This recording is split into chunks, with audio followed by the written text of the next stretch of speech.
ನಮಸ್ಕಾರ ಸ್ನೇಹಿತರೆ, audio book ಕನ್ನಡಕ್ಕೆ ಸುಸ್ವಾಗತ. ಪುಸ್ತಕಗಳಲ್ಲಿ ಬರೆದಿರುವ ಎಲ್ಲವೂ ಅವಶ್ಯಕವೇನಲ್ಲ, ಬದಲಾಗಿ ನಾವು ಈ ಪುಸ್ತಕವನ್ನು ಹೇಗೆ ಓದುತ್ತೇವೆ ಎಂಬುದು ಅವಶ್ಯಕ. ಲೇಖಕರ ಪ್ರಕಾರ ಸಿಂಕ್ರೊನಸ್ ರೀಡಿಂಗ್ ಓದುವಿಕೆಯ ಅತ್ಯುನ್ನತ ಮಟ್ಟವಾಗಿದೆ. ಇದರಲ್ಲಿ ಒಂದೇ ವಿಷಯದ ಕುರಿತು ಹಲವಾರು ಪುಸ್ತಕಗಳನ್ನು ಓದುವುದು ಮತ್ತು ಅವುಗಳ ನಡುವಿನ ಸಂಬಂಧವನ್ನು ಅರ್ಥ ಮಾಡಿಕೊಳ್ಳುವುದು ಸೇರಿದೆ. ಓದುವ ಕಲೆಯಲ್ಲಿ ಪಾಂಡಿತ್ಯ ಪಡೆಯಲು ಯಾವುದೇ ಪುಸ್ತಕವನ್ನು ಓದುವಾಗ ನಿಮ್ಮನ್ನು ಕೆಲವು ಪ್ರಶ್ನೆಗಳನ್ನು ಕೇಳಿಕೊಳ್ಳಿ ಮತ್ತು ಈ ಪ್ರಶ್ನೆಗಳಿಗೆ ಉತ್ತರಗಳ ಬಗ್ಗೆ ಯೋಚಿಸಿ. ಪುಸ್ತಕಗಳನ್ನು ಓದಲು ಬಯಸುವ ಆದರೆ ಓದಲು ಸಾಧ್ಯವಾಗದ ಜನರಲ್ಲಿ ನೀವು ಒಬ್ಬರೇ. ಪುಸ್ತಕಗಳನ್ನು ಓದುವುದು ಎಷ್ಟು ಮುಖ್ಯ ಎಂದು ನಿಮಗೆ ತಿಳಿದಿದೆ, ಆದರೂ ನೀವು ಈ ಅಭ್ಯಾಸವನ್ನು ಬೆಳೆಸಿಕೊಳ್ಳಲು ಸಾಧ್ಯವಾಗುತ್ತಿಲ್ಲ. ಅಥವಾ ಬಹುಶಃ ನೀವು ಪುಸ್ತಕವನ್ನು ಪ್ರಾರಂಭಿಸಬಹುದು, ಉತ್ಸುಕರಾಗಬಹುದು, ಆದರೆ 2 ವಾರಗಳ ನಂತರ ಆ ಪುಸ್ತಕದಿಂದ ನಿಮಗೆ ಏನೂ ನೆನಪಿಲ್ಲ. ನಿಮಗೆ ಈ ರೀತಿ ಏನಾದರೂ ಸಂಭವಿಸಿದೆಯೇ? ಹೌದು ಎಂದಾದರೆ ಈ ವಿಡಿಯೋ ನಿಮಗೆ ತುಂಬಾ ಉಪಯುಕ್ತವಾಗಲಿದೆ. Author and cartoonist doctor Seuss ಹೇಳುತ್ತಾರೆ, the more that you read, the more that you will know, the more that you learn, the more places you will go. ನೀವು ಹೆಚ್ಚು ಓದಿದರೆ ನಿಮಗೆ ಹೆಚ್ಚು ವಿಷಯಗಳು ತಿಳಿಯುತ್ತವೆ. ನೀವು ಹೆಚ್ಚು ಕಲಿತರೆ ನೀವು ಹೆಚ್ಚು ಜಾಗಗಳನ್ನು ವೀಕ್ಷಿಸುವಿರಿ. ಆದರೆ ಪುಸ್ತಕಗಳ ಮ್ಯಾಜಿಕ್ ಅನ್ನು ಅನ್ಲಾಕ್ ಮಾಡಬಹುದು ಎಂದು ನಾನು ನಿಮಗೆ ಹೇಳಲು ಬಯಸುತ್ತೇನೆ. ಗರಿಷ್ಠಗೊಳಿಸಲು ಮತ್ತು ಓದುವ ಸಮಯವನ್ನು ಕಡಿಮೆ ಮಾಡಲು ಬಳಸುವ ಶಕ್ತಿಶಾಲಿ ತಂತ್ರಗಳನ್ನು ನಾವು ಅನ್ವೇಷಿಸುತ್ತೇವೆ. ನೀವು ಓದುವಿಕೆಯನ್ನು ಸುಧಾರಿಸಲು ಪ್ರಯತ್ನಿಸುತ್ತಿರುವ ಅನುಭವಿ ಓದುಗರಾಗಿರಲಿ ಅಥವಾ ಇದೀಗಷ್ಟೇ ಓದಲು ಪ್ರಾರಂಭಿಸುತ್ತಿರಲಿ, ಈ ಪ್ರಾಯೋಗಿಕ ಸಲಹೆಗಳು ನಿಮಗೆ ಪರಿಣಾಮಕಾರಿ ಓದುಗರಾಗಲು ಸಹಾಯ ಮಾಡುತ್ತದೆ. ಇಂದು ನಾವು how to read a book ಎಂಬುದರ ಕುರಿತು ಮಾತನಾಡಲಿದ್ದೇವೆ. ಇದನ್ನು ಮಾರ್ಟಿಮರ್ ಜೆ ಅಡ್ಲರ್ ಮತ್ತು ಚಾರ್ಲ್ಸ್ ವ್ಯಾನ್ ಡೋರೆನ್ ಬರೆದಿದ್ದಾರೆ. ಈ ವಿಡಿಯೋ ಪರಿಣಾಮಕಾರಿ ಪುಸ್ತಕ ಓದುವ ವಿಧಾನಗಳ ಬಗ್ಗೆ ನಿಮಗೆ ತಿಳಿಸುತ್ತದೆ. ನಾವು ಪುಸ್ತಕಗಳನ್ನು ಏಕೆ ಓದಬೇಕು ಎಂದು ನಮಗೆ ಆಗಾಗ ಹೇಳಲಾಗುತ್ತದೆ, ಆದರೆ ಪುಸ್ತಕಗಳ ಮುಖ್ಯ ಅಂಶಗಳನ್ನು ಅರ್ಥ ಮಾಡಿಕೊಳ್ಳಲು ಪುಸ್ತಕಗಳನ್ನು ಹೇಗೆ ಓದಬೇಕು ಎಂದು ಎಂದಿಗೂ ಹೇಳಲಾಗಿಲ್ಲ. ಪುಸ್ತಕವನ್ನು ಹೇಗೆ ಓದುವುದು ಎಂಬುದನ್ನು ಈ ವಿಡಿಯೋದಿಂದ ನೀವು ಸುಲಭವಾಗಿ ಅರ್ಥ ಮಾಡಿಕೊಳ್ಳಬಹುದು. ಪುಸ್ತಕ ಓದುವಲ್ಲಿ ಮಾಸ್ಟರ್ ಆಗಲು ನಾವು ಈ ಪುಸ್ತಕದ 9 ಪ್ರಮುಖ ವಿಧಾನಗಳ ಬಗ್ಗೆ ಮಾತನಾಡಲಿದ್ದೇವೆ. ಆದ್ದರಿಂದ ಪ್ರಾರಂಭಿಸೋಣ. ಮೊದಲನೆಯದಾಗಿ ನಾವು ಓದುವ ಕಲೆಯನ್ನು ಅರ್ಥ ಮಾಡಿಕೊಳ್ಳಬೇಕು. ನಾವೆಲ್ಲರೂ ಹಲವು ರೀತಿಯ ಪುಸ್ತಕಗಳನ್ನು ಓದುತ್ತೇವೆ. ಅವುಗಳಲ್ಲಿ ಕೆಲವು ಓದಲು ಸುಲಭ ಮತ್ತು ಕೆಲವು ಅರ್ಥ ಮಾಡಿಕೊಳ್ಳಲು ಕಷ್ಟ. ಆದ್ದರಿಂದ ಕೆಲವು ಪುಸ್ತಕಗಳನ್ನು ಓದಿದ ನಂತರವೂ ನಮಗೆ ಅದರ ಅರ್ಥ ಸರಿಯಾಗಿ ಅರ್ಥವಾಗುವುದಿಲ್ಲ. ಏನನ್ನಾದರೂ ಅರ್ಥ ಮಾಡಿಕೊಳ್ಳಲು ನಾವು ಅದರ ಬಗ್ಗೆ ಎಲ್ಲವನ್ನೂ ತಿಳಿದುಕೊಳ್ಳಬೇಕಾಗಿಲ್ಲ, ಏಕೆಂದರೆ ಅನೇಕ ಅಂಶಗಳು ಸುಲಭವಾಗಿ ಕಾಣುವಂತೆಯೇ ಅರ್ಥ ಮಾಡಿಕೊಳ್ಳುವುದು ಕಷ್ಟಕರವಾಗಿರುತ್ತದೆ. ಆದ್ದರಿಂದ ನಾವು ಒಂದು ಪುಸ್ತಕವನ್ನು ಓದಲು ಪ್ರಾರಂಭಿಸಿದರೆ ಪುಸ್ತಕದಲ್ಲಿ ಬರೆದಿರುವ ಎಲ್ಲವೂ ಮುಖ್ಯವಾಗುವುದು ಅನಿವಾರ್ಯವಿಲ್ಲ. ಬದಲಾಗಿ ನಾವು ಈ ಪುಸ್ತಕವನ್ನು ಹೇಗೆ ಓದುತ್ತೇವೆ ಎಂಬುದು ಮುಖ್ಯ. ಇದಕ್ಕಾಗಿ ಮೊದಲನೆಯದಾಗಿ ಓದುವುದು ಎಂದರೆ ಏನೆಂದು ನಾವು ಅರ್ಥ ಮಾಡಿಕೊಳ್ಳಬೇಕು. ಓದುವುದು ಮೂಲತಃ ಬರಹಗಾರ ಮತ್ತು ಓದುಗರ ನಡುವಿನ ಸಂವಹನ. ಅಂದರೆ ಬರಹಗಾರನು ತನ್ನ ಸಂದೇಶವನ್ನು ಪುಸ್ತಕದ ಮೂಲಕ ಓದುಗರಿಗೆ ತಲುಪಿಸುತ್ತಾನೆ. ಬರಹಗಾರನು ತನ್ನ ಪುಸ್ತಕದ ಹಿಂದೆ ಒಂದು ವಿಶೇಷ ಸಂದೇಶವನ್ನು ಹೊಂದಿದ್ದಾನೆ. ಅದನ್ನು ಓದುಗರು ಅರ್ಥ ಮಾಡಿಕೊಳ್ಳಬಹುದು ಮತ್ತು ಅವರ ಜ್ಞಾನವನ್ನು ಹೆಚ್ಚಿಸಬಹುದು. ಓದುವುದು ಒಂದು ಸವಾಲಿನ ಚಟುವಟಿಕೆ. ಓದುವ ಪ್ರಕ್ರಿಯೆಯಲ್ಲಿ ಹಲವು ರೀತಿಯ ಕೆಲಸಗಳಿದ್ದು ಪ್ರತಿಯೊಂದು ಕೃತಿಯನ್ನು ಸರಿಯಾಗಿ ಓದಲು ಅವುಗಳನ್ನು ಮಾಡಬೇಕು. ನೀವು ಓದುವ ಸಂಪೂರ್ಣ ಪ್ರತಿಕ್ರಿಯೆಯನ್ನು ಅನುಸರಿಸಿದರೆ ನೀವು ಪುಸ್ತಕವನ್ನು ಸರಿಯಾಗಿ ಓದಬಹುದು. ಯಾವುದೇ ಪುಸ್ತಕವನ್ನು ಸರಿಯಾಗಿ ಅರ್ಥ ಮಾಡಿಕೊಳ್ಳಲು ಬರಹಗಾರನಿಗೆ ಪುಸ್ತಕವು ನೀಡಿರುವ ವಿಷಯಗಳ ಬಗ್ಗೆ ಉತ್ತಮ ತಿಳುವಳಿಕೆ ಇದೆ ಎಂಬ ಮನಸ್ಥಿತಿಯೊಂದಿಗೆ ಓದಿ. ಆದ್ದರಿಂದ ಲೇಖಕರು ನೀಡಿರುವ ವಿಷಯಗಳಿಂದ ಕಲಿಯಲು ಕಲಿಕೆಯಲ್ಲಿ 2 ವಿಧಗಳಿವೆ: ಸೂಚನೆ ವರ್ಸಸ್ ಅನ್ವೇಷಣೆ. ಇದನ್ನು ನಾವು ಅರ್ಥ ಮಾಡಿಕೊಳ್ಳಬಹುದು ಮತ್ತು ಪುಸ್ತಕವನ್ನು ಸುಲಭವಾಗಿ ಓದಬಹುದು. ಸೂಚನೆಯಿಂದ ಕಲಿಯುವುದು ಎಂದರೆ ಪುಸ್ತಕದಲ್ಲಿ ನಿಮಗೆ ಏನು ಒಳ್ಳೆಯದು ಎಂಬ ಮನಸ್ಥಿತಿಯೊಂದಿಗೆ ಓದುವುದು. ಆವಿಷ್ಕಾರದಿಂದ ಕಲಿಯುವುದು ಎಂದರೆ ಪುಸ್ತಕದಲ್ಲಿ ಉಲ್ಲೇಖಿಸಲಾದ ವಿಷಯ ಯಾವುದು, ಅದು ಏಕೆ ಇದೆ ಮತ್ತು ಇತರ ಸಂಗತಿಗಳೊಂದಿಗೆ ಅದರ ಸಂಬಂಧವೇನು ಎಂಬುದನ್ನು ತಿಳಿದುಕೊಳ್ಳುವುದು. ಪುಸ್ತಕದಿಂದ ಕಲಿಯಲು ಪುಸ್ತಕದ ಮುಖ್ಯ ಪರಿಕಲ್ಪನೆಯ ಬಗ್ಗೆ ನಿಮಗೆ ಸ್ವಲ್ಪ ಜ್ಞಾನವಿರಬೇಕು. ಆಗ ಮಾತ್ರ ನೀವು ಅದರಲ್ಲಿ ಬರಹಗಾರರ ಸಂದೇಶವನ್ನು ಅರ್ಥ ಮಾಡಿಕೊಳ್ಳಲು ಸಾಧ್ಯ. ಆದ್ದರಿಂದ ಪುಸ್ತಕವನ್ನು ಆಳವಾಗಿ ಓದುವ ಮೊದಲು ಅದರ ಮೂಲಭೂತ ವಿಷಯಗಳನ್ನು ತಿಳಿದುಕೊಳ್ಳಿ. ಪುಸ್ತಕದ ಬಗ್ಗೆ ಪ್ರಮುಖ ಮಾಹಿತಿಯನ್ನು ಪಡೆದ ನಂತರ ಅದನ್ನು ಓದಲು ಮುಂದುವರಿಯಿರಿ. ನೆನಪಿಡಿ, ಇಲ್ಲಿ ಬರಹಗಾರನು ನಿಮ್ಮ ಶಿಕ್ಷಕ. ಅವರು ತಮ್ಮ ವಿಷಯದ ಮೂಲಕ ನಿಮಗೆ ಏನನ್ನಾದರೂ ಕಲಿಸುತ್ತಾರೆ. ಆದರೆ ಕಲಿಯಲು ನೀವು ಪುಸ್ತಕವನ್ನು ನೀವೇ ಅರ್ಥ ಮಾಡಿಕೊಳ್ಳಬೇಕು ಮತ್ತು ಓದುವಾಗ ಬರುವ ಅನುಮಾನಗಳು ಅಥವಾ ಪ್ರಶ್ನೆಗಳನ್ನು ಪರಿಹರಿಸಬೇಕು. ಆದ್ದರಿಂದ ಪುಸ್ತಕವನ್ನು ಗಮನವಿಟ್ಟು ಓದಿ. ಅದರೊಂದಿಗೆ ವಿಷಯದ ಪ್ರಶ್ನೆಗಳಿಗೆ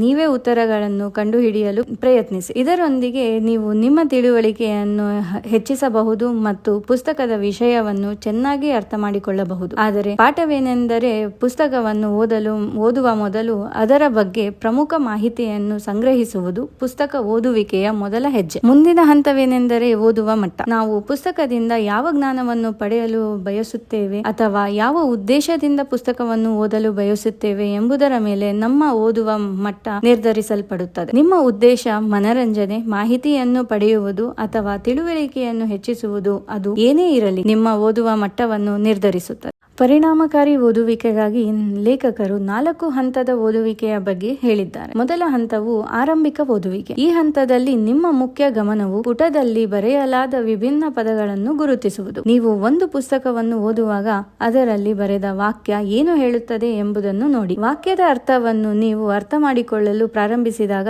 ನಂತರವೇ ಪುಸ್ತಕದಲ್ಲಿ ಮುಂದುವರಿಯಿರಿ. ಎರಡನೆಯ ಹಂತವೇನೆಂದರೆ ವೀಕ್ಷಣಾ ಓದುವಿಕೆ. ಅಂದರೆ ಒಂದು ನಿರ್ದಿಷ್ಟ ಸಮಯದಲ್ಲಿ ನೀವು ಪುಸ್ತಕದಿಂದ ಗರಿಷ್ಠ ಪ್ರಯೋಜನ ಪಡೆಯುವ ಗುರಿಯನ್ನು ಹೊಂದಿರಬೇಕು. ಈ ಹಂತದ ಮೂಲಕ ಪುಸ್ತಕವು ಯಾವುದರ ಬಗ್ಗೆ ಮತ್ತು ಪುಸ್ತಕದಲ್ಲಿ ಯಾವ ರಚನೆಯೊಂದಿಗೆ ವಿಷಯಗಳನ್ನು ವಿವರಿಸಲಾಗಿದೆ ಎಂಬುದನ್ನು ನೀವು ಕಂಡುಹಿಡಿಯಬಹುದು. ಮೂರನೇ ಹಂತವು ವಿಶ್ಲೇಷಣಾತ್ಮಕ ಓದುವಿಕೆ. ಈ ಹಂತವು ನೀವು ಪುಸ್ತಕವನ್ನು ಆಳವಾಗಿ ಮತ್ತು ಸಂಪೂರ್ಣವಾಗಿ ಓದಿದ ಪುಸ್ತಕವನ್ನು ಅರ್ಥ ಮಾಡಿಕೊಳ್ಳುವುದಾಗಿದೆ. ನಾಲ್ಕನೆಯ ಹಂತವು ಸಿಂಕ್ರೊನಸ್ ಓದುವಿಕೆಯಾಗಿದೆ. ಈ ಹಂತವು ಎಲ್ಲಾ 4 ಹಂತಗಳಲ್ಲಿ ಅತ್ಯಂತ ಸಂಕೀರ್ಣ ಮತ್ತು ಸಂಘಟಿತವಾಗಿದೆ. ಇದು ಒಂದು ತುಲನಾತ್ಮಕ ಓದುವಿಕೆಯಾಗಿದ್ದು ಇದರಲ್ಲಿ ಒಂದು ನಿರ್ದಿಷ್ಟ ವಿಷಯದಲ್ಲಿ ಅನೇಕ ಪುಸ್ತಕಗಳನ್ನು ಓದಬಹುದು. ಈ ಹಂತದ ಮೂಲಕ ಓದುಗರು ಈ ವಿಷಯದ ಹೊಸ ಮಾದರಿಗಳು ಮತ್ತು ವಿಷಯಗಳನ್ನು ಕಂಡುಕೊಳ್ಳಬಹುದು. ಅದು ಯಾವುದೇ ಪ್ರತ್ಯೇಕ ಪುಸ್ತಕವನ್ನು ಓದುವುದರಿಂದ ಸಾಧ್ಯವಿಲ್ಲ. ಈ ರೀತಿಯಾಗಿ ಪರಿಣಾಮಕಾರಿ ಓದುವಿಕೆಗಾಗಿ ನೀವು ಈ 4 ಹಂತಗಳನ್ನು ಬಳಸಬಹುದು. ಈ ಹಂತಗಳು ಪುಸ್ತಕವನ್ನು ಚೆನ್ನಾಗಿ ಅರ್ಥ ಮಾಡಿಕೊಳ್ಳಲು ನಿಮಗೆ ಸಹಾಯ ಮಾಡುತ್ತವೆ. ಈ ಹಂತಗಳನ್ನು ಒಂದೊಂದಾಗಿ ವಿವರವಾಗಿ ಪರಿಶೀಲಿಸೋಣ. ಓದುವಿಕೆಯ ಮೊದಲ ಹಂತವೇನೆಂದರೆ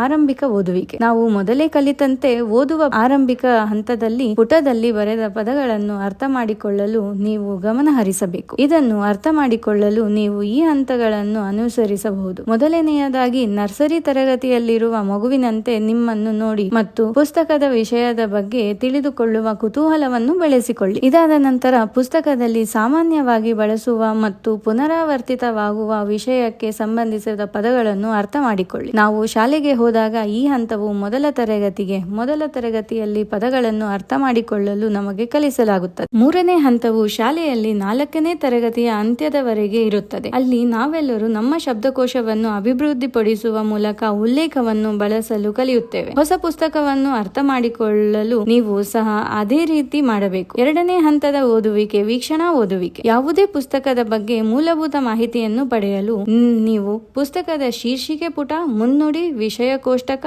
ಮತ್ತು ಸೂಚ್ಯಂಕವನ್ನು ಚೆನ್ನಾಗಿ ಅರ್ಥ ಮಾಡಿಕೊಳ್ಳಬೇಕು. ಇದರಿಂದ ಯಾವ ವಿಷಯವನ್ನು ಚರ್ಚಿಸಲಾಗುವುದು ಎಂಬುದನ್ನು ನೀವು ಸ್ಪಷ್ಟವಾಗಿ ತಿಳಿದುಕೊಳ್ಳಲು ಸಾಧ್ಯವಾಗುತ್ತದೆ. ಇದರ ಹೊರತಾಗಿ ಕೆಲವು ಪ್ರಮುಖ ಅಧ್ಯಾಯಗಳನ್ನು ಆಯ್ಕೆ ಮಾಡಿ ಮತ್ತು ಆ ಅಧ್ಯಾಯದ ಕೆಲವು ಪ್ಯಾರಾಗಳನ್ನು ಓದಿ. ಅಧ್ಯಾಯದ ಕೊನೆಯಲ್ಲಿರುವ ಭಾಗಕ್ಕೆ ವಿಶೇಷ ಗಮನ ಕೊಡಿ. ಕೊನೆಯ 2-3 ಪುಟಗಳನ್ನು ಓದಿ, ಏಕೆಂದರೆ ಕೊನೆಯ ಪುಟಗಳಲ್ಲಿ ಲೇಖಕರು ತಾವು ಅತ್ಯಂತ ಮುಖ್ಯವೆಂದು ಪರಿಗಣಿಸುವ ವಿಚಾರಗಳ ಸಾರಾಂಶ ಮತ್ತು ಮುಖ್ಯಾಂಶಗಳನ್ನು ನೀಡುತ್ತಾರೆ. ಪುಸ್ತಕವನ್ನು ಪರಿಣಾಮಕಾರಿಯಾಗಿ ಓದಲು ಅದರ ಮೇಲ್ಮೆ ಮಟ್ಟವನ್ನು ಈ ರೀತಿಯಲ್ಲಿ ಅರ್ಥ ಮಾಡಿಕೊಳ್ಳುವುದು ಅವಶ್ಯಕ. ಇದರಿಂದ ನೀವು ನಿಮ್ಮ ನಿರೀಕ್ಷೆಗಳನ್ನು ಸುಲಭವಾಗಿ ನಿರ್ಧರಿಸಬಹುದು ಮತ್ತು ಆ ಪುಸ್ತಕವನ್ನು ಖರೀದಿಸಲು ನೀವು ಹಣವನ್ನು ಖರ್ಚು ಮಾಡಬೇಕೇ ಅಥವಾ ಬೇಡವೇ ಎಂಬುದನ್ನು ನಿರ್ಧರಿಸಬಹುದು. ಆದ್ದರಿಂದ ನೀವು ಪುಸ್ತಕವನ್ನು ಓದುವಾಗ ಕೆಲವು ಮುಖ್ಯ ಅಧ್ಯಾಯಗಳ ಕೊನೆಯ 2-3 ಪುಟಗಳನ್ನು ಓದಿ. ಇದರಿಂದ ನೀವು ಕಡಿಮೆ ಸಮಯದಲ್ಲಿ ಹೆಚ್ಚಿನ ಮಾಹಿತಿಯನ್ನು ಪಡೆಯಬಹುದು ಮತ್ತು ಆ ಪುಸ್ತಕವು ನಿಮಗೆ ಎಷ್ಟು ಉಪಯುಕ್ತವಾಗಬಹುದು ಎಂಬುದನ್ನು ನಿರ್ಧರಿಸಲು ಸುಲಭವಾಗುತ್ತದೆ. ಮೂರನೇ ಹಂತದ ಓದುವಿಕೆ ವಿಶ್ಲೇಷಣಾತ್ಮಕ ಓದುವಿಕೆ. ಯಾವುದೇ ಪುಸ್ತಕವನ್ನು ವಿಶ್ಲೇಷಿಸಲು ಅದನ್ನು ಈ ರೀತಿ ಓದಿ. ಮೊದಲನೆಯದಾಗಿ ನೀವು ಯಾವ ರೀತಿಯ ಪುಸ್ತಕವನ್ನು ಓದುತ್ತಿದ್ದೀರಿ ಎಂದು ನಿಮಗೆ ತಿಳಿದಿರಬೇಕು ಮತ್ತು ಓದಲು ಪ್ರಾರಂಭಿಸುವ ಮೊದಲು ನೀವು ಪುಸ್ತಕದ ಬಗ್ಗೆ ಸಾಧ್ಯವಾದಷ್ಟು ತಿಳಿದುಕೊಳ್ಳಬೇಕು. ಮುಂದಿನ ವಿಧಾನವೇನೆಂದರೆ ಪುಸ್ತಕದ ಪ್ರಮುಖ ಭಾಗಗಳನ್ನು ಆಯ್ಕೆ ಮಾಡಿ ಅವುಗಳ ಅರ್ಥಗಳನ್ನು ಪರಸ್ಪರ ಸಂಬಂಧಿಸುವ ಮೂಲಕ ಅರ್ಥ ಮಾಡಿಕೊಳ್ಳುವುದು. ಇದರ ಮೂರನೆಯ ನಿಯಮವೇನೆಂದರೆ ಬರಹಗಾರನ ಸಮಸ್ಯೆ ಏನು ಮತ್ತು ಅವರು ಈ ಪುಸ್ತಕವನ್ನು ಬರೆದು ಸಮಸ್ಯೆಯನ್ನು ಪರಿಹರಿಸುವುದು. ಪ್ರತಿಯೊಬ್ಬ ಬರಹಗಾರನು ತನ್ನ ಪುಸ್ತಕವನ್ನು ಕೆಲವು ಪ್ರಶ್ನೆಗಳೊಂದಿಗೆ ಪ್ರಾರಂಭಿಸುತ್ತಾನೆ. ಈ ಪ್ರಶ್ನೆಗಳು ಸಾಮಾನ್ಯವಾಗಿ ಪುಸ್ತಕದ ಆರಂಭದಲ್ಲಿ ಅಥವಾ ಅಧ್ಯಾಯದ ಆರಂಭದಲ್ಲಿ ಇರುತ್ತವೆ. ನೀವು ಆರಂಭದಲ್ಲಿ ಈ ಪ್ರಶ್ನೆಗಳಿಗೆ ಗಮನ ಕೊಡಬೇಕು. ನಂತರ ಪುಸ್ತಕವನ್ನು ಓದುವಾಗ ಈ ಪ್ರಶ್ನೆಗಳಿಗೆ ಉತ್ತರಗಳನ್ನು ಹುಡುಕಲು ಪ್ರಯತ್ನಿಸುತ್ತಲೇ ಇರಿ. ಮುಂದಿನ ನಿಯಮವೇನೆಂದರೆ ಓದುವಾಗ ಹೆಚ್ಚಿನ ಓದುಗರು ಬರಹಗಾರನ ಮಾರ್ಗವನ್ನು ತಿಳಿದುಕೊಳ್ಳಲು ಬಯಸುತ್ತಾರೆ, ಆದರೆ ಆ ಪದಗಳ ನಿಜವಾದ ಅರ್ಥವನ್ನು ಅರ್ಥ ಮಾಡಿಕೊಳ್ಳಲು ನೀವು ಬರಹಗಾರನ ಮಾತುಗಳನ್ನು ಏಕೆ ಸ್ವೀಕರಿಸಬೇಕು ಎಂಬುದನ್ನು ಸಹ ನೀವು ತಿಳಿದುಕೊಳ್ಳಬೇಕು. ಅವರ ಮಾತುಗಳ ಹಿಂದಿನ ತರ್ಕವನ್ನು ಅರ್ಥ ಮಾಡಿಕೊಳ್ಳಿ ಮತ್ತು ಅದರಲ್ಲಿರುವ ಸಮಸ್ಯೆ ನಿಮ್ಮ ಸಮಸ್ಯೆಗೆ ಸಂಬಂಧಿಸಿದೆಯೇ ಎಂದು ನೋಡಿ. ಹೌದು ಎಂದಾದರೆ ಆ ವಿಧಾನವನ್ನು ಅನುಸರಿಸಿ. ಬರಹಗಾರನ ಮಾತುಗಳೊಂದಿಗೆ ಓದುಗರು ಒಪ್ಪದಿದ್ದಾಗ ಇದು ಹಲವು ಬಾರಿ ಸಂಭವಿಸುತ್ತದೆ. ಈ ಸಂದರ್ಭದಲ್ಲಿ ನೀವು ನಿಮ್ಮ ವಿಷಯದಲ್ಲಿ ಸರಿಯಾಗಿದ್ದರೂ ಮತ್ತು ಬರಹಗಾರರ ಮಾತುಗಳೊಂದಿಗೆ ಒಪ್ಪದಿದ್ದರೂ ಸಹ ಬರಹಗಾರರ ಉದ್ದೇಶ ಮತ್ತು ಪ್ರಯತ್ನಗಳನ್ನು ಗೌರವಿಸಿ. ಏಕೆಂದರೆ ಪುಸ್ತಕ ಬರೆಯುವಾಗ ನೀವು ನಿಮ್ಮ ಎಲ್ಲಾ ಕೌಶಲ್ಯ ಮತ್ತು ಮಾಹಿತಿಯನ್ನು ಬಳಸುತ್ತೀರಿ ಮತ್ತು ನಿಮ್ಮ ಅತ್ಯುತ್ತಮವಾದದ್ದನ್ನು ನೀಡಲು ಪ್ರಯತ್ನಿಸುತ್ತೀರಿ. ಆದ್ದರಿಂದ ಬರಹಗಾರನನ್ನು ಟೀಕಿಸುವ ಬದಲು ನಿಮಗಾಗಿ ಇರುವ ಒಳ್ಳೆಯ ವಿಷಯಗಳತ್ತ ಗಮನ ಹರಿಸಬೇಕು. ನೀವು ಇನ್ನೂ ಒಬ್ಬ ಬರಹಗಾರನನ್ನು ಅವರ ಕೆಟ್ಟ ವಿಷಯಕ್ಕಾಗಿ ಟೀಕಿಸಲು ಬಯಸಿದರೆ ಟೀಕಿಸುವ ಮೊದಲು ಈ ಪ್ರಮುಖ ವಿಷಯಗಳನ್ನು ನೋಡಿಕೊಳ್ಳಿ. ನಿಮ್ಮ ಚೌಕಟ್ಟು ಮತ್ತು ಪುಸ್ತಕದ ವಿವರಣೆಯನ್ನು ನೀವು ಅರ್ಥ ಮಾಡಿಕೊಳ್ಳುವವರೆಗೆ ಟೀಕಿಸಲು ಪ್ರಾರಂಭಿಸಬೇಡಿ. ಮೊದಲು ನಿಮಗೆ ಉಪಯುಕ್ತವಾಗಬಹುದಾದ ವಿಷಯಗಳಿಗೆ ಗಮನ ಕೊಡಿ. ಅದಾದ ನಂತರ ನೀವು ಟೀಕಿಸಲು ಪಡದ ವಿಷಯಗಳತ್ತ ಗಮನ ಹರಿಸಿ. ನಿಮ್ಮ ಜ್ಞಾನವನ್ನು ಮರೆಮಾಡಲಾಗಿರುವ ಯಾವುದೇ ಪ್ರಮುಖ ನಿರ್ಧಾರಕ್ಕೆ ನೀವು ಒಳ್ಳೆಯ ಕಾರಣಗಳನ್ನು ಹೇಳುತ್ತೀರಿ ಎಂಬುದನ್ನು ನೆನಪಿಡಿ. ಲೇಖಕರಿಗೆ ಯಾವ ಹಂತದಿಂದ ತಿಳಿದಿಲ್ಲ ಎಂಬುದನ್ನು ನೀವೇ ತೋರಿಸಿ. ಲೇಖಕರು ಯಾವ ತಪ್ಪು ಮಾಹಿತಿಯನ್ನು ನೀಡಿದ್ದಾರೆ ಮತ್ತು ಲೇಖಕರ ಬಗ್ಗೆ ಸರಿಯಾದ ಮಾಹಿತಿ ಏನಾಗಿರಬೇಕು ಎಂಬುದನ್ನು ಸ್ಪಷ್ಟವಾಗಿ ಹೇಳಿ. ಈ ರೀತಿಯಾಗಿ ನೀವು ನಿಮ್ಮ ಅಂಶವನ್ನು ಸಕಾರಾತ್ಮಕವಾಗಿರಿಸಿಕೊಳ್ಳಬಹುದು ಮತ್ತು ನಿಮ್ಮ ತಿಳುವಳಿಕೆಯನ್ನು ಬಳಸಿಕೊಳ್ಳಬಹುದು. ನಾಲ್ಕನೇ ಹಂತದ ಓದುವಿಕೆ ಸಿಂಕ್ರೋನಸ್ ಓದುವಿಕೆ ಎಂದರೆ ನಿಮ್ಮ ಮನಸ್ಥಿತಿಯಿಂದ ವೈಯಕ್ತಿಕವಾಗಿ ಪುಸ್ತಕವನ್ನು ವಿಶ್ಲೇಷಿಸುವುದನ್ನು ಸೇರಿದ್ದು. ಈ ವಿಧಾನವು ಅನೇಕ ಲೇಖಕರ ಮನಸ್ಥಿತಿಯನ್ನು ಹೋಲಿಸುವ ಮೂಲಕ ಓದುಗರು ತಮ್ಮದೇ ಆದ ಅಭಿಪ್ರಾಯವನ್ನು ರೂಪಿಸಲು ಪ್ರೇರೇಪಿಸುತ್ತದೆ. ಲೇಖಕರ ಪ್ರಕಾರ ಸಿಂಕ್ರೋನಸ್ ಓದುವಿಕೆಯ ಅತ್ಯುನ್ನತ ಮಟ್ಟವಾಗಿದೆ. ಇದರಲ್ಲಿ ಒಂದೇ ವಿಷಯದ ಕುರಿತು ಅನೇಕ ಪುಸ್ತಕಗಳನ್ನು ಓದುವುದು ಮತ್ತು ಅವುಗಳ ನಡುವಿನ ಸಂಬಂಧವನ್ನು ಅರ್ಥ ಮಾಡಿಕೊಳ್ಳುವುದು ಸೇರಿದೆ. ಪ್ರತಿಯೊಂದು ಪುಸ್ತಕವನ್ನು ಅರ್ಥ ಮಾಡಿಕೊಳ್ಳುವುದು ಮಾತ್ರವಲ್ಲದೆ ಈ ವಿಷಯದ ವಿಭಿನ್ನ ಸಂಪನ್ಮೂಲಗಳ ಹೋಲಿಕೆಗಳು, ವ್ಯತ್ಯಾಸಗಳು ಮತ್ತು ಮಾದರಿಗಳನ್ನು ವಿಶ್ಲೇಷಿಸುವ ಮೂಲಕ ವಿಶಾಲವಾದ ತಿಳುವಳಿಕೆಯನ್ನು ನೀಡುವುದು ಇದರ ಗುರಿಯಾಗಿದೆ. ಆದರೆ ಸಿಂಕ್ರೋನಸ್ ಓದುವಿಕೆ ಏಕೆ ತುಂಬಾ ಮುಖ್ಯವಾಗಿದೆ? ಇದು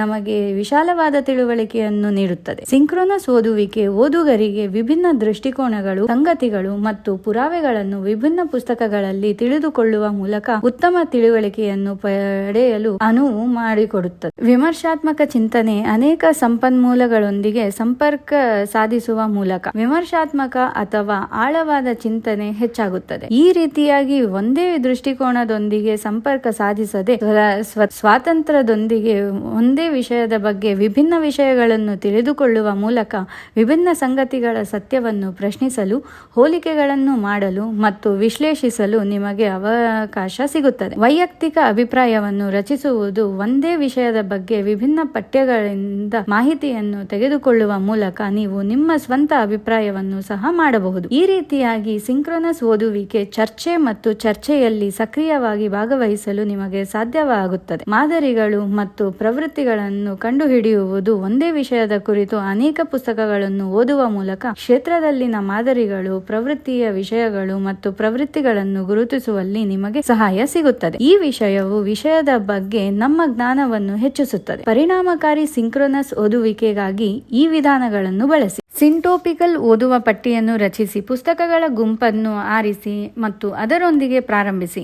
ಅದು ವಿಭಿನ್ನ ಅಂಶಗಳನ್ನು ಒಳಗೊಂಡಿದೆ. ವಿಭಿನ್ನ ದೃಷ್ಟಿಕೋನಗಳು ಮತ್ತು ಆಲೋಚನೆಗಳನ್ನು ಸೇರಿಸಬೇಕು ಎಂಬುದನ್ನು ಗಮನಿಸಿ. ಪ್ರತಿ ಪುಸ್ತಕವನ್ನು ವಿಶ್ಲೇಷಣಾತ್ಮಕವಾಗಿ ಓದಿ. ಸಂಶ್ಲೇಷಿತ ಓದುವಿಕೆಯಲ್ಲಿ ತೊಡಗಿಸಿಕೊಳ್ಳುವ ಮೊದಲ ಅಧ್ಯಾಯಗಳಲ್ಲಿ ಉಲ್ಲೇಖಿಸಲಾದ ಪರಿಕಲ್ಪನೆಗಳನ್ನು ಬಳಸಿ. ಪ್ರತಿಯೊಂದು ಪುಸ್ತಕವನ್ನು ಆಳವಾಗಿ ವಿಶ್ಲೇಷಿಸಿ. ಅದರ ರಚನೆಯನ್ನು ಅರ್ಥ ಮಾಡಿಕೊಳ್ಳಿ. ಪ್ರಮುಖ ಪರಿಕಲ್ಪನೆಗಳನ್ನು ಗುರುತಿಸಿ. ಲೇಖಕರ ಮುಖ್ಯ ಸಂದೇಶವನ್ನು ಅರ್ಥ ಮಾಡಿಕೊಳ್ಳಿ. ಸಂಬಂಧಿತ ಭಾಗಗಳನ್ನು ಗುರುತಿಸಿ. ಪ್ರತಿ ಪುಸ್ತಕವನ್ನು ಓದುವಾಗ ಆಯ್ಕೆ ಮಾಡಿದ ವಿಷಯಕ್ಕೆ ಸಂಬಂಧಿಸಿದ ಭಾಗಗಳನ್ನು ಗುರುತಿಸಿ. ವಿಷಯದ ಒಟ್ಟಾರೆ ತಿಳುವಳಿಕೆಗೆ ಕೊಡುಗೆ ನೀಡುವ ಪ್ರಮುಖ ವಾದಗಳು, ವ್ಯಾಖ್ಯಾನಗಳು ಮತ್ತು ಉದಾಹರಣೆಗಳನ್ನು ಸೇರಿಸಿ ಆಯ್ಕೆ ಮಾಡಿದ ಪುಸ್ತಕಗಳಲ್ಲಿ ಬಳಸಲಾಗುವ ಸಾಮಾನ್ಯ ಶಬ್ದಕೋಶದ ಗುಂಪನ್ನು ರಚಿಸಿ. ಈ ವಿಧಾನವು ವಿಷಯಗಳು ಮತ್ತು ವಿಚಾರಗಳ ನಡುವೆ ಸಂಬಂಧವನ್ನು ಸೃಷ್ಟಿಸಲು ಸಹಾಯ ಮಾಡುತ್ತದೆ. ಇದು ವಿಚಾರಗಳನ್ನು ಹೋಲಿಸುವಾಗ ಸ್ಪಷ್ಟತೆಯನ್ನು ನೀಡುತ್ತದೆ. ಪ್ರತಿಯೊಂದು ಪುಸ್ತಕದಲ್ಲಿನ ಮುಖ್ಯ ವಿಚಾರಗಳು, ಸಂಗತಿಗಳು ಮತ್ತು ಪುರಾವೆಗಳನ್ನು ಸಂಘಟಿಸಲು ಮತ್ತು ಹೋಲಿಸಲು ನಿಮಗೆ ಅನುಮತಿಸುವ ಮ್ಯಾಟ್ರಿಕ್ ಅಥವಾ ರೂಪರೇಷೆಯನ್ನು ರಚಿಸಿ. ಈ ದೃಶ್ಯವು ಮಾದರಿಯನ್ನು ಸಂಶ್ಲೇಷಿಸಲು ಮತ್ತು ಗುರುತಿಸಲು ಸಹಾಯ ಮಾಡುತ್ತದೆ. ವ್ಯತ್ಯಾಸಗಳು ಮತ್ತು ಹೋಲಿಕೆಗಳನ್ನು ಅರ್ಥ ಮಾಡಿಕೊಳ್ಳಿ. ಲೇಖಕರ ವಿಭಿನ್ನ ದೃಷ್ಟಿಕೋನಗಳು ಏಕೆ ವಿಭಿನ್ನವಾಗಿರಬಹುದು ಮತ್ತು ಅವರು ವಿಭಿನ್ನ ದೃಷ್ಟಿಕೋನಗಳಿಂದ ವಿಷಯಗಳನ್ನು ಏಕೆ ಹೇಳುತ್ತಿದ್ದಾರೆ ಎಂಬುದನ್ನು ವಿಶ್ಲೇಷಿಸಿ. ಇದು ವಿಷಯವನ್ನು ವಿಶಾಲವಾಗಿ ಅರ್ಥ ಮಾಡಿಕೊಳ್ಳಲು ನಿಮಗೆ ಸಹಾಯ ಮಾಡುತ್ತದೆ. ವಿಷಯದ ಬಗ್ಗೆ ನಿಮ್ಮ ಸ್ವಂತ ತೀರ್ಮಾನ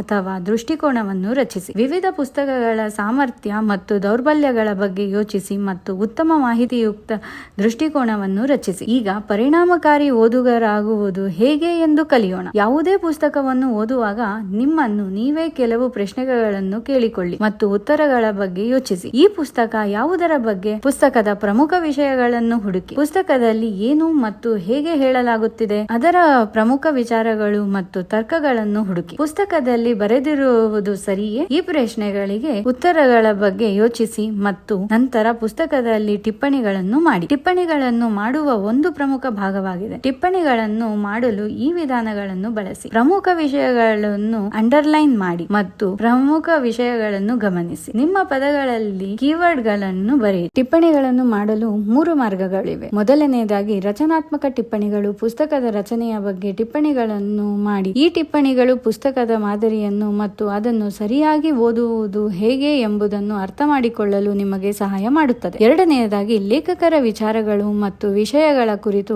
ಐಡಿಯಾಲಜಿಕಲ್ ನೋಟ್ಸ್ ಮಾಡಿ. ಪುಸ್ತಕದ 3-4 ಮುಖ್ಯ ಅಂಶಗಳನ್ನು ಟಿಪ್ಪಣಿಗಳಲ್ಲಿ ಬರೆಯಿರಿ ಮತ್ತು ಪುಸ್ತಕವನ್ನು ಓದುವಾಗ ಅವುಗಳನ್ನು ಹತ್ತಿರ ಇರಿಸಿ. ಇದರಿಂದ ಪುಸ್ತಕಕ್ಕೆ ಸಂಬಂಧಿಸಿದ ವಿಷಯವನ್ನು ನೀವು ಅರ್ಥ ಮಾಡಿಕೊಳ್ಳಬಹುದು. ಮೂರನೆಯದಾಗಿ ತುಲನಾತ್ಮಕ ಟಿಪ್ಪಣಿಗಳು. ಇತರ ಬರಹಗಾರರ ವಿಚಾರಗಳನ್ನು ಪುಸ್ತಕದ ವಿಚಾರಗಳೊಂದಿಗೆ ಹೋಲಿಕೆ ಮಾಡಿ. ಪುಸ್ತಕವನ್ನು ಓದಿದ ನಂತರ ವಿಷಯದ ಬಗ್ಗೆ ಹೆಚ್ಚಿನ ಸಂಶೋಧನೆ ಮಾಡಲು ಟಿಪ್ಪಣಿಗಳನ್ನು ಮಾಡಿಕೊಳ್ಳುವುದು ಉತ್ತಮ. ನಿಮ್ಮ ಅಗತ್ಯಗಳಿಗೆ ಅನುಗುಣವಾಗಿ ನೀವು ಟಿಪ್ಪಣಿಗಳನ್ನು ಮಾಡಿಕೊಳ್ಳಬಹುದು ಮತ್ತು ಅದನ್ನು ಚೆನ್ನಾಗಿ ಅರ್ಥ ಮಾಡಿಕೊಳ್ಳಬಹುದು. ಆದ್ದರಿಂದ ನೀವು ಪುಸ್ತಕವನ್ನು ಓದಿದಾಗ ಅದರ ಬಗ್ಗೆ ನೋಟ್ಸ್ ಮಾಡಿಕೊಳ್ಳಿ. ಈಗ ನಾವು ಪುಸ್ತಕವನ್ನು ಓದುವ ಆಂತರಿಕ ಮತ್ತು ಬಾಹ್ಯ ವಿಧಾನಗಳ ಬಗ್ಗೆ ಮಾತನಾಡುತ್ತೇವೆ. ಪ್ರತಿಯೊಂದು ಪುಸ್ತಕವು ದೀರ್ಘ ಓದುವ ಪ್ರಕ್ರಿಯೆಯನ್ನು ಹೊಂದಿರುತ್ತದೆ. ಅದನ್ನು ಸರಳಗೊಳಿಸಲು ಲೇಖಕರು 2 ಓದುವ ವಿಧಾನಗಳ ಬಗ್ಗೆ ಹೇಳಿದ್ದಾರೆ. ಮೊದಲನೆಯದಾಗಿ ಬಾಹ್ಯ ಓದುವಿಕೆ. ಬಾಹ್ಯ ಓದುವಿಕೆಯಲ್ಲಿ ಇತರ ಜನರ ಉಲ್ಲೇಖಗಳು, ಅನುಭವಗಳು ಮತ್ತು ಪ್ರಕ್ರಿಯೆಯನ್ನು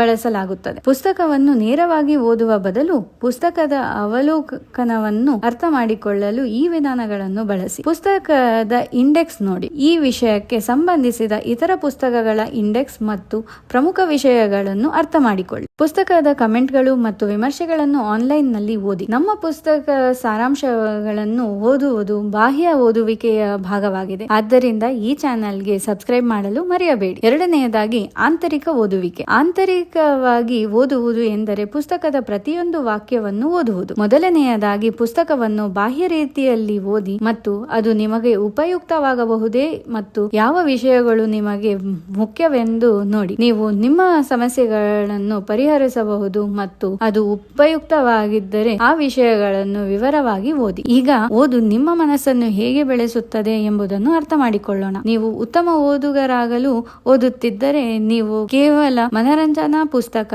ಅಥವಾ ಲೇಖನವನ್ನು ಓದಲು ಸಾಧ್ಯವಿಲ್ಲ. ಬದಲಾಗಿ ನಿಮ್ಮ ತಿಳುವಳಿಕೆಯನ್ನು ಮೀರಿದ ಪುಸ್ತಕಗಳನ್ನು ಓದಲು ಪ್ರಾರಂಭಿಸಬೇಕಾಗುತ್ತದೆ. ಅಂತಹ ಪುಸ್ತಕಗಳು ಮಾತ್ರ ನಿಮ್ಮ ಮನಸ್ಸಿನ ಗ್ರಹಿಕೆಯ ಸಾಮರ್ಥ್ಯವನ್ನು ಹೆಚ್ಚಿಸಬಲ್ಲವು. ಅವುಗಳನ್ನು ಓದಲು ನೀವು ತುಂಬಾ ಶ್ರಮಿಸಬೇಕು, ಏಕೆಂದರೆ ನೀವು ಸವಾಲು ಹಾಕದವರೆಗೆ ನಿಮ್ಮ ಮನಸ್ಸು ತನ್ನ ಅತ್ಯುತ್ತಮ ಪ್ರಯತ್ನ ಮಾಡುವುದಿಲ್ಲ ಮತ್ತು ಪ್ರಯತ್ನಿಸದೆ ಮನಸ್ಸು ಅಭಿವೃದ್ಧಿ ಹೊಂದಲು ಸಾಧ್ಯವಿಲ್ಲ. ಆದ್ದರಿಂದ ನಿಮಗೆ ಸವಾಲಿನದನ್ನು ಓದಿ ಮತ್ತು ಅದನ್ನು ಓದಲು ನಿಮ್ಮ ಮನಸ್ಸು ಸ್ವಲ್ಪ ಒತ್ತಡವನ್ನು ತೆಗೆದುಕೊಳ್ಳಬೇಕಾಗುತ್ತದೆ, ಏಕೆಂದರೆ ಮನಸ್ಸು ನೀವು ಮಾಡಲು ಬಯಸುವ ಎಲ್ಲವನ್ನೂ ಮಾಡಬಹುದು.